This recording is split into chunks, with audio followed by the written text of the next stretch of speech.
Please state your name and date of birth. Rachel Henry, 8/26/97.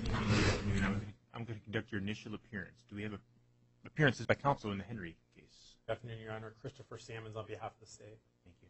Ma'am, you're here on a new case. You're accused of murder. 3 counts of murder in the first degree, class 1 felony. You're entitled to an attorney. One's going to be appointed for you.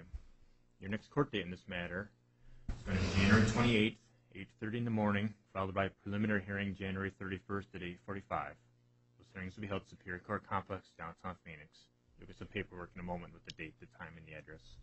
Does the state wish to be heard in this matter? Yes, Your Honor.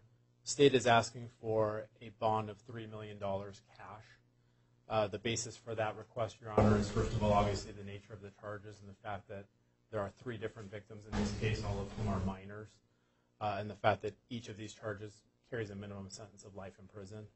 Additionally, Your Honor, we have concerns in terms of whether Ms. Henry is a flight risk. She has very minimal ties to Arizona.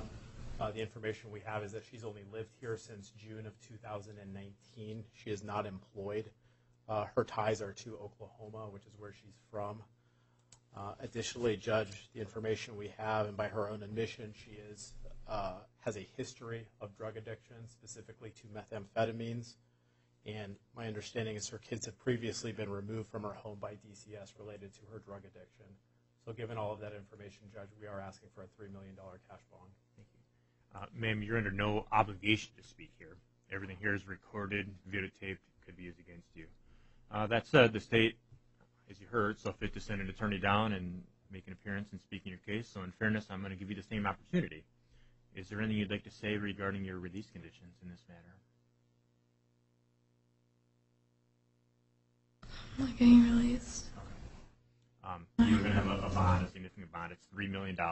I'm actually going to make that a secured appearance bond of $3 million. Secured bond means you can work with a bail bondsman. They usually need 10% plus some collateral. 10% in your case is still $300,000. If you post that bond and get released, you'll be subject to supervision to the pretrial services agency. May not possess any weapons, no drugs, so without prescription.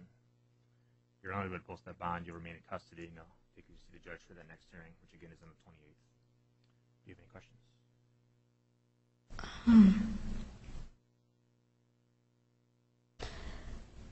How can I see bail bondsman? You have access to a phone in your cell. Right next to the phone are various phone numbers for bonding companies. Give them a call. Okay, how would I be able to get money? I'm sorry? I don't know how I'd be able to get any money. I don't have a job or anything. Well, it's a sizable amount, I acknowledge.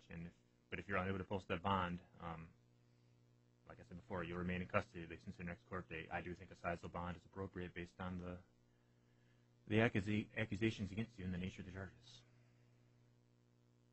Okay. Anything else? What would be the terms of the release? I'm having a hard time hearing you, ma'am. I need you to speak up. What would be the terms of the release if I was able to get the bond? No weapons, no drugs without prescription. Don't miss your court dates. There'll be some other general ones. It'll all be on the paperwork. All right. Unless you need anything else to write and sign that black pad, you're just signing to get that order that I mentioned.